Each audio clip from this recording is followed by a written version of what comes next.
Hey everybody, today I'm doing a review on the Catwoman side of the Gotham Girls collection. I'm going to be reviewing everything from the book to the brushes, to the separate eyeshadow, the face products, everything except for the polish because, you know, my channel's not really about polish. So before I get into all the little itty bitty details about each and every product, let's get started on some swatches. So the first product that I'm reviewing is the Beauty Book, and this is the Catwoman Beauty Book. And the shades that are included are very purple-centric because this is the golden era, the golden age Catwoman that we're seeing. I swatched this in trios, and the first trio contains the lightest shades. The first shade is Cadillac, and this is a nice highlight white shade, good all over the eye shade. The next shade is Flirtatious, and this is a lilac shade. The shade actually performed pretty decently. The next shade is Cat Mask. This shade was a little bit underpigmented. A lot of these shades are extremely chalky or underpigmented, but honestly this one wasn't even one of the worst beauty books, so we can kind of excuse it for now. The next shade is Friendly Foe, and this one was a great all over the lid shade, highlight shade, definitely a layering shade, a little bit sheer on its own. The next shade is Jewel Thief. This shade was a bit crumbly, but the pigmentation on it was decent. Then we have Whip, and Whip looked like it had a little bit of a golden shimmer on top, but unfortunately that was just a little bit of an overlay, and this shade was also a little bit chalky, a little bit sheer. Then we have, in the last trio, we have Perfect, and we have the first shade performed really well, and this is a purple kind of grayish shade. The next shade we have Cat and Mouse. This also had an overlay, unfortunately. It looked like it was a nice, sparkly, shimmery, metallic purple blue, but instead it is just a medium blue toned purple that has a little bit of a matte or satin finish. Matte satinous finish. The last shade is Catsuit, and of all the blacks, this one was the easiest to work with. It has a slight silver shimmer in the pan, but it doesn't really translate well when you swatch it up. Overall, these shadows were a bit disappointing because of the fallout and because they were chalky and they were really hard to work with. Thankfully, this beauty book did contain a primer, which makes these shades just 10-20,000 times better. Like, any problems that you see, you do not experience them while using the primer. This book also contains a liner, and this is just your typical standard black liner, liquid liner from Wet n Wild's. This is just it packaged in the Catwoman design. We also have a really amazing red liquid lipstick that has just a little bit of a metallic sheen to it. Very beautiful. I did not expect it to dry down to a transfer-proof matte. Then we also have the blush, and the blush is a peachy coral kind of blush with a slight golden shimmer to it. As I mentioned, we also have the primer and this beauty book. And this beauty book, unlike other beauty books in the past, actually has the return of the wand. Other beauty books we haven't seen the wand in quite a few years, so we haven't seen an actual brush in quite a few years, so I was very happy about that. So overall, the beauty book was decent. If you've seen my other reviews, you'll understand there was one beauty book, the Harley Quinn beauty book, fell really flat. So this one was actually pretty easy to work with, but it wasn't entirely my favorite. Definitely make use of that primer, and I think the hit of this is the blush, the liquid lipstick. Those performed really well. Let's get on and continue with the whole eyeshadow, and we have the individual palette, and this is just a separate palette that features separate shades.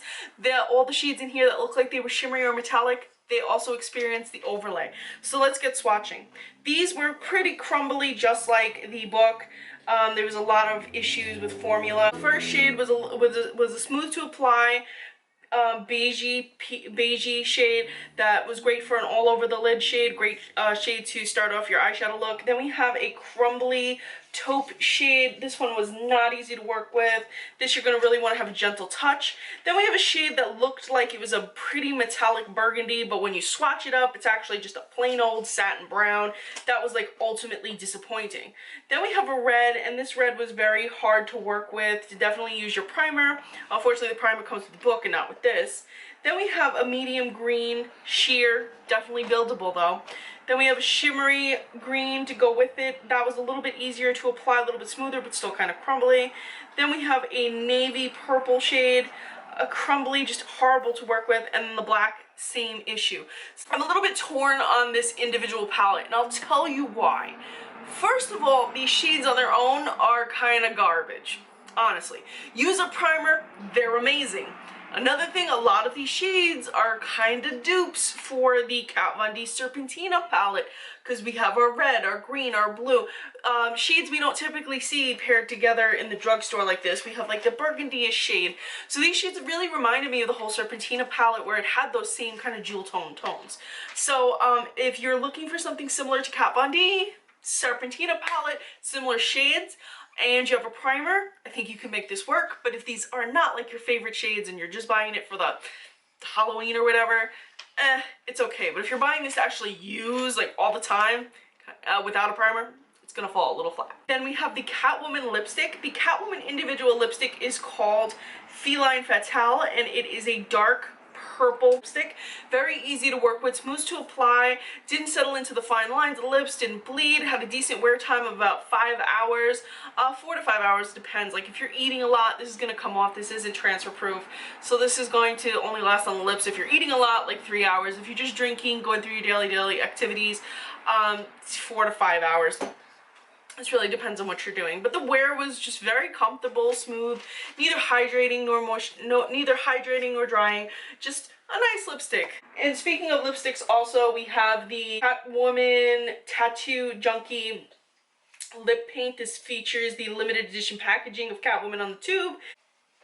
The shade was a little bit confusing. It was kind of like a hot pinkish shade, which I really didn't feel went with the character at all. And it came with a special effects special effects pigment that made it even a little bit metallic. This was easy to work with. It was pretty much on par with all the other Tattoo Junkie products that I've tried. Their liquid lipstick effects pot duos, pretty much on par with that. Decent quality. I would say even if it didn't have Catwoman on it, get it just because it performed so well. If you're looking for a liquid lipstick that dries down and you could pair it with a little shadow pot, it's great. And last but not least, we have the Vivacious Villainess, and this is a highlighting cream stick. This is the exact same product that came with Pocahontas a few years ago when her products were released, and it was just a basic cream highlighter that applied effortlessly, easy to blend out with your fingers or if you're using a brush, good for layering other highlights over it. Just an overall great product for the face. Next up, we have the brushes. This is a 5-piece cat eye set. The first brush is the eyeshadow brush. This is a great brush to apply your all over the lid shadow. I also found it worked for precision blending. Next up, we have the crease brush. This is used to add depth and dimension to the eyes. It is short and dense in shape. I like my crease brushes just a little bit rounder. This definitely got the job done. Next up, we have the pointed eyeliner brush. This one, I was extremely disappointed with it because it was way too thick for its description. This, you're not gonna get your perfect eyeliner, that thin cat eye. Don't even think about it with this. If you're applying shadow, then sure, you can get your diffused wing. Next up, we have the brow brush, and honestly, I feel like this one makes a better liner brush than a pointed brush. This is an angled liner brush, perfect for brows and for lining. Last up, we have our brow groomer, and this is your basic spoolie brush, and use this brush to blend for a natural finish, and it also helps to just make your brows look a little bit less messy.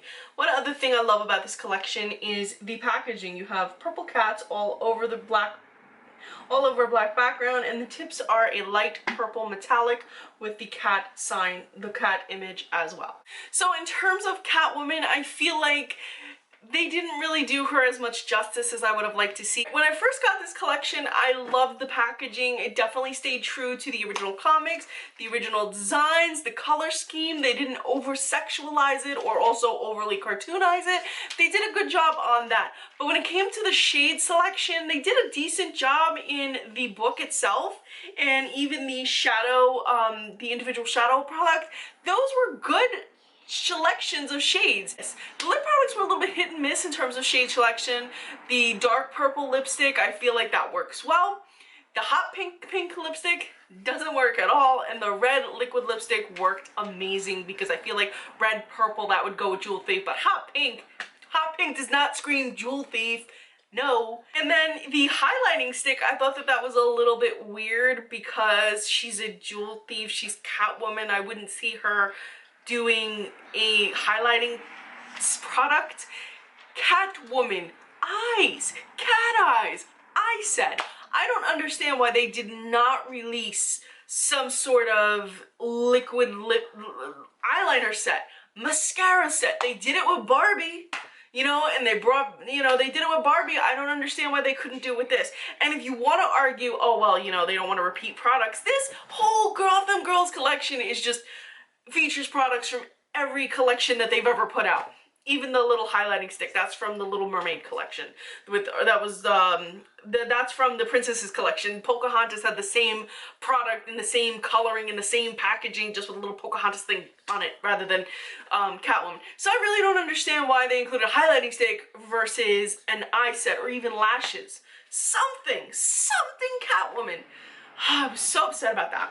So overall, I really wasn't too jazzed about this line. I mean, it wasn't my least favorite. Harley Quinn took that role, but this definitely was not the best. No, this was second place at best.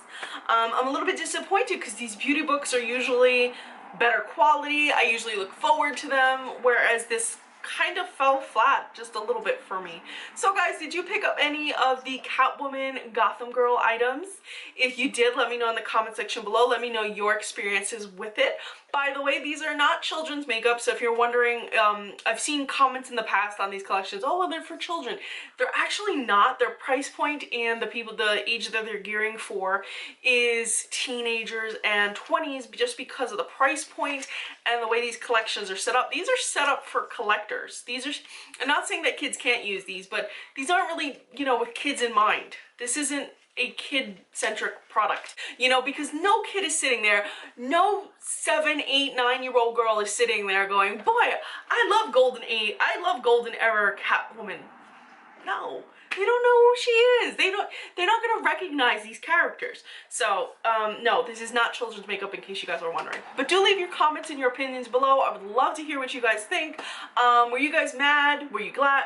Let me know. I mean, I get worked up about things, but I always want to hear you guys' opinions. So let me know. And by the way, guys, I have filmed a tutorial for this look, which is my Catwoman glam look. There will be links below. There'll also be links to my other tutorials, my other reviews for the Batgirl collection, and also the Harley Quinn. So in case you missed that, it's all in one place. Just look down below to the info section, and it'll be links galore. So anyway, guys, thank you so much for watching, and please be sure to follow me on Instagram. I'm Recycled Stardust.